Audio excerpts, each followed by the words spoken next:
En un mundo a la deriva, cuando la búsqueda e intentos humanos no bastan, solo una es la fuente de esperanza que llenará todo su ser. Es Dios, quien con su palabra viva y eficaz le habla hoy. Con ustedes, el pastor Óscar Velázquez.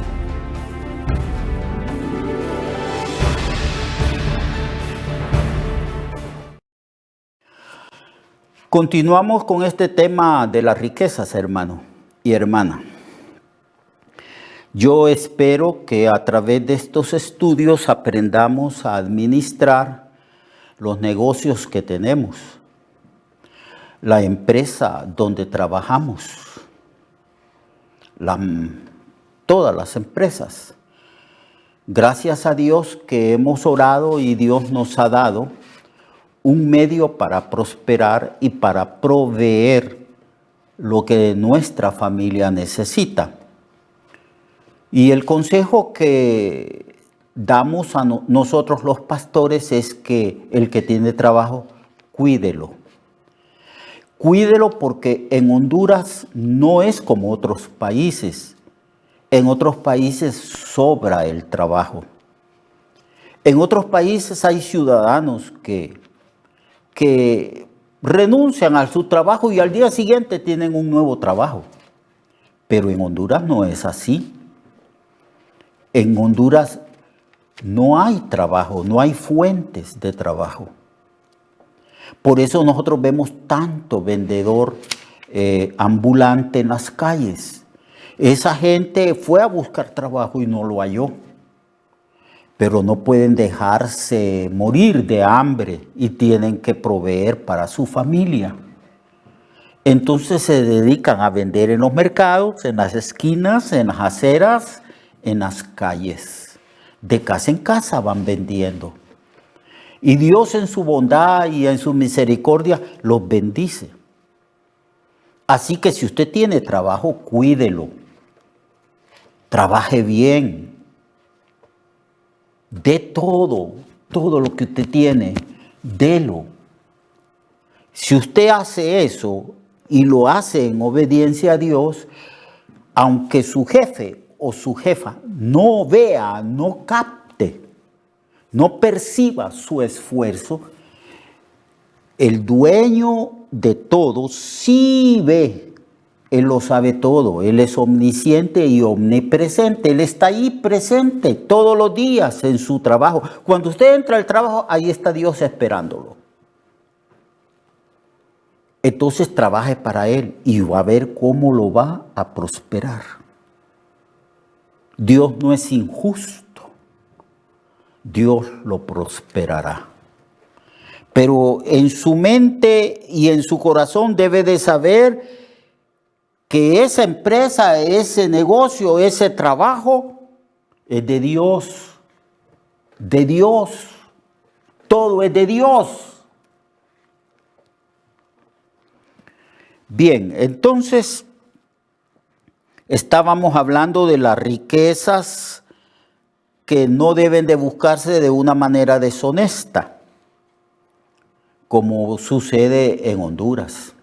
Le pagamos impuestos al gobierno y algunos hermanos y hermanas y la mayoría de la gente que trabaja duro tiene que pagarle impuesto a los delincuentes.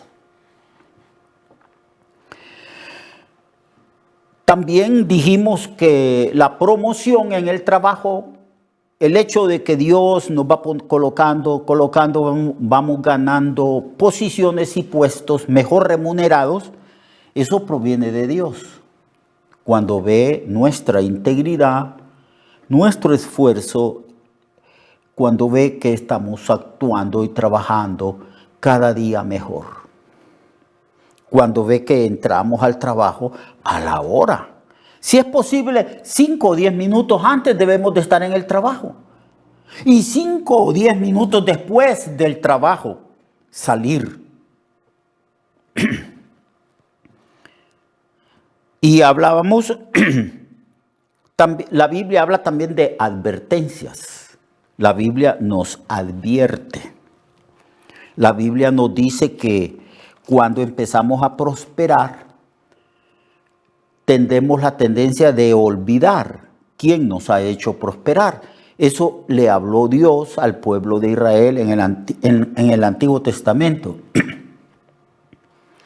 Dios le dijo, tú vas a ser un pueblo próspero si te sometes a las cláusulas del pacto, si me obedeces. Y el pueblo de Israel prosperaba y prosperaba. Entonces Dios le dio una advertencia. Ten cuidado. Cuando ya tú tengas prosperidad, cuando tú heredes naciones, riquezas, campos que tú no labraste, cuando tú bebas agua de pozos que no cavaste, cuando tú tengas toda prosperidad, cuídate de no creer que por tu esfuerzo o por tu sabiduría has adquirido eso. Es Jehová tu Dios que te ha prosperado. Que no se ensoberbezca tu corazón. Que no te apartes de Dios pensando que todo se debe a tu propio esfuerzo. Como hay algunos ricos que dicen, en su soberbia y en su necedad, más en su necedad. Yo no creo en Dios. Yo creo en esto, y se meten la mano al pantalón, a la bolsa de atrás, sacan su cartera y muestran el dinero. Este es mi Dios. Eso yo no sé si llamarlo soberbia, o necedad, tontería, ignorancia. Bueno, yo creo que es todo eso. Si prosperamos es porque Dios nos prospera. Si hemos sido enaltecidos es porque de Él proviene el enaltecimiento. Así que cuando usted, hermano y hermana, empiece a prosperar, cuando la cuenta bancaria aumente, cuando usted pueda satisfacer ciertas necesidades, debe de entender que toda esa prosperidad y riqueza Dios se la dio a usted. No crea que es por su esfuerzo o su sabiduría, porque usted es un don alguien. Es porque Dios prospera a sus hijos. Entonces hay una advertencia. En 1 Timoteo capítulo 6. Primera de Timoteo capítulo 6.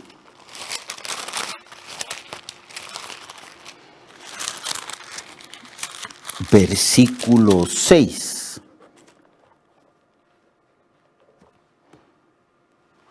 Dice Pablo, 1 Timoteo 6, pero quizás leyendo un poquito antes.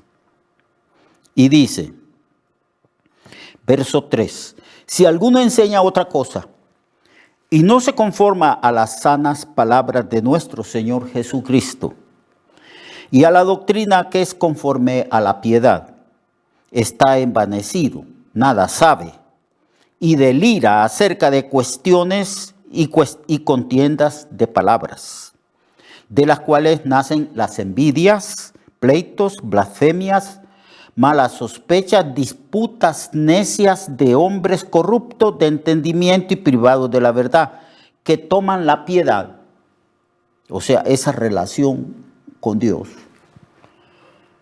toman la piedad como fuente de ganancia. Apártate de esos individuos, dice el apóstol Pablo. Gran ganancia es la piedad acompañada de contentamiento, porque debemos de estar contentos en toda situación. Porque nada hemos traído a este mundo y sin duda nada podemos sacar. Así que teniendo sustento y abrigo, estemos contentos con esto. Porque hay muchos creyentes que han prosperado. Prosperan tanto que tienen que trabajar hasta largas horas en la noche. Y entonces cuando esa gente, esos empresarios, esos dueños de negocios prosperan tanto, quienes empiezan a sufrir es la familia. Ya no tiene tiempo para su esposa ni para sus hijos.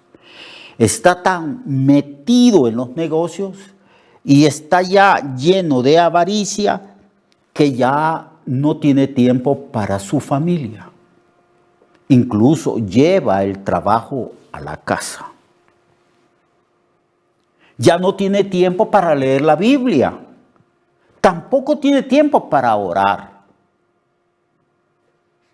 Y mucho menos de ir el domingo en la mañana al templo a adorar a Dios, a darle gracias y a escuchar la palabra del Señor. Ya no tiene tiempo de eso. Está, como dice Cristo, lleno de afán. Su corazón se ha llenado de avaricia. Su mente está puesta en las cosas de este mundo.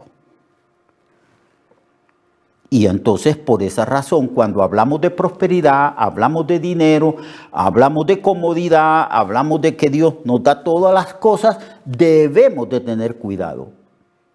No sea que el diablo nos tiente a través de la avaricia y nos aparte de aquel que es la fuente de toda bendición. Entonces aquí dice en el capítulo 6 de 1 de Timoteo: pero gran ganancia es la piedad acompañada de contentamiento, porque nada hemos traído a este mundo y nada podemos sacar. ¿Por qué ese afán de acumular riquezas y riquezas y riquezas? Nunca he visto que el ataúd a donde ponen a la persona rica lo rellenen de dinero. Nada podemos sacar. Vinimos a este mundo como bebés totalmente desnudos. Y así también vamos a la tumba. Nada podemos sacar de este mundo. Entonces Pablo nos advierte de los que tienen avaricia y dice en verso 9, porque los que quieren enriquecerse caen en tentación y en lazo. Hay otra versión donde dice en tentación y en trampa. En trampa. Lazo es una trampa. Y en muchas codicias empiezan a codiciar más y más cosas. Codician el dinero, codician esto, codician casas, codician viajes, codician carros y van acumulando más y más y más y más cosas que ni siquiera tienen tiempo para usarlas. Ellos piensan que teniendo todas esas cosas les da un estatus que los coloca a ellos muy por encima de los demás. De esto está hablando Pablo. De las tentaciones necias, porque es una necedad. Y uno dice, ¿y por qué? ¿Por qué se afana este por esto y por lo otro? Muchos están presos en Estados Unidos porque han sido personas que han adquirido bienes ilícitamente y se van allá y allá los capturan. Tentaciones necias y dañosas.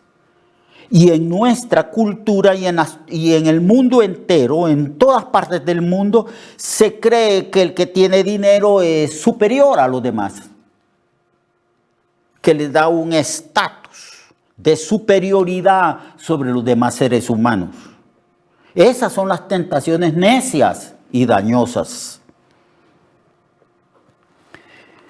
que hunden a los hombres en destrucción y perdición. Destrucción y perdición, porque raíz de todos los males es el amor al dinero. No el dinero. El dinero es neutral. El dinero es una moneda que circula. Hoy el dinero está en mi cartera.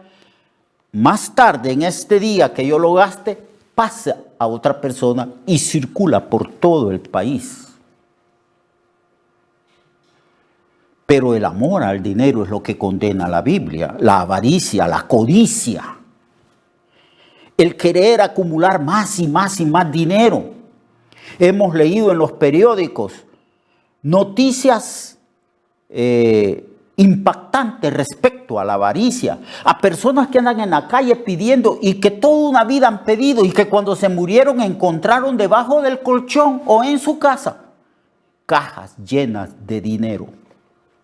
Nunca gastaron el dinero.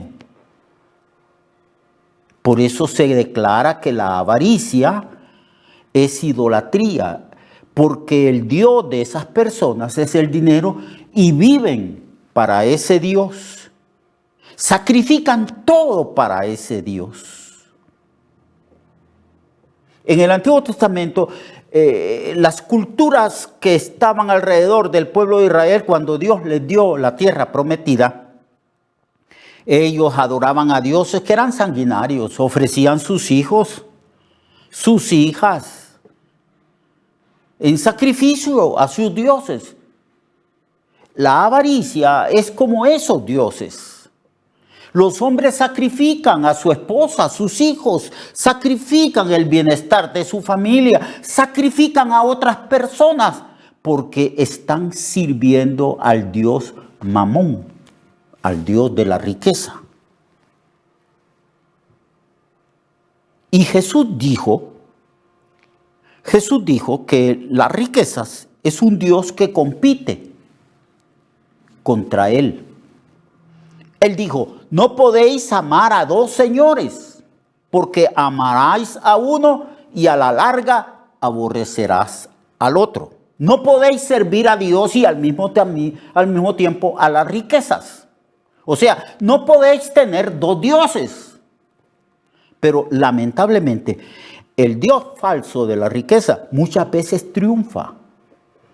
¿Cuántos hay que han ido a la iglesia, que dicen que han hecho profesión de fe y que ahora sirven al Dios de la riqueza y sacrifican todo? Ya no van a la iglesia, ya no leen la Biblia, ya para ellos la familia no es importante. Lo importante es el Dios dinero. Es el Señor dinero. Entonces aquí hay una advertencia. Los que quieren enriquecerse caen en tentación y lazo y en muchas codicias necias y dañosas. Mas tú, hombre de Dios, mas tú, cristiano, cristiana, tú que tienes negocios, huye de estas cosas. Sigue la justicia, la piedad, la fe, el amor, la paciencia, la mansedumbre. Pelea la buena batalla. Eso es el consejo, la advertencia de Pablo. Entonces dice a los ricos de este mundo, manda que no sean altivos, ni pongan la esperanza en las riquezas, las cuales son inciertas, sino en el Dios vivo, que nos da todas las cosas en abundancia para que las disfrutemos. En este versículo hay varias advertencias. Una, es una amonestación hacia los ricos. Esos ricos del mundo y ricos que están en la iglesia. A los ricos de este siglo manda que no sean altivos, porque el problema es que la riqueza hace que el hombre se vuelva soberbio. Piensa el hombre que por su riqueza es superior a los demás. Y entonces se vuelve altivo. Mira ya a los demás con altivez, hacia abajo. Ve a los pobres y a los demás que tienen un estatus social inferior, los ve así y los desprecia. Son altivos y no lo ocultan, lo manifiestan. Entonces manda a los ricos de ese siglo que no sean altivos, ni pongan la esperanza en las riquezas, porque las riquezas son inciertas. Además, las riquezas, ¿de dónde vienen? De Dios. Así que poner la esperanza en la dádiva es un acto de idolatría. Nuestra esperanza está puesta en Dios. Dice que hay que poner la esperanza en Dios vivo, que nos da todas las cosas en abundancia para que las disfrutemos.